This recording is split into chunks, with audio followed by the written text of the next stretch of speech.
حامان کا شمار تاریخ کے ان بدنام ترین کرداروں میں ہوتا ہے جنہوں نے طاقت کے نشے میں انسانیت کو روند ڈالا۔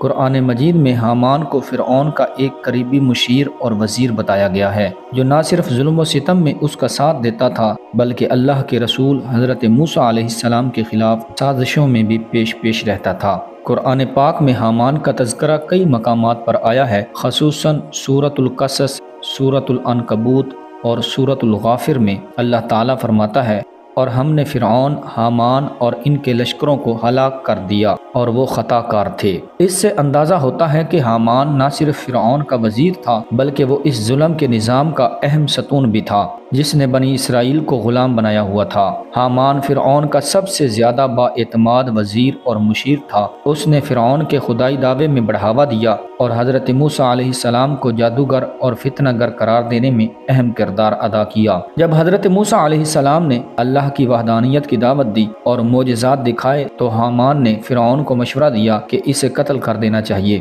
تاکہ اس کی دعوت پھیلنے نہ پائے۔ قرآن مجید میں حامان کے بارے میں بتایا گیا ہے کہ فرعون نے اس سے کہا، اے حامان، میرے لیے ایک بلند محل بنا دے تاکہ میں موسیٰ کے خدا تک پہنچ سکوں۔ یہاں حامان کو ایک ماہر تعمیرات بھی ظاہر کیا گیا ہے جو فرعون کے حکم پر ایک بلند عمارت تعمیر کرنے لگا تاکہ وہ آسمان میں خدا کو تلاش کر سکے۔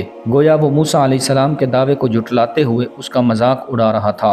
حامان نے بنی اسرائیل پر ظلم میں فرعون کا بھرپور ساتھ دیا۔ بچوں کو قتل کرنا، خواتین کو غلام بنانا اور موسیٰ علیہ السلام کی دعوت کا مذاق اڑانا، یہ سب حامان کی سازشوں کا حصہ تھا، مگر اللہ تعالیٰ کی پکڑ سے کوئی بچ نہ سکا۔ قرآن پاک بیان فرماتا ہے، پھر ہم نے اسے اور اس کے لشکروں کو پکڑ لیا اور انہیں سمندر میں پھینک دیا، پس دیکھ لو ظالموں کا کیسا انجام ہوا۔ حامان بھی انہی ظالموں میں شامل تھا جو دریا میں غرق کر دیے گئے۔ اس کا انجام عبرتناک اور رسوا کن تھا تاکہ دنیا کے لیے سبق بن جائے کہ ظلم، تکبر اور حق کی مخالفت کا انجام ہمیشہ تباہی ہوتا ہے۔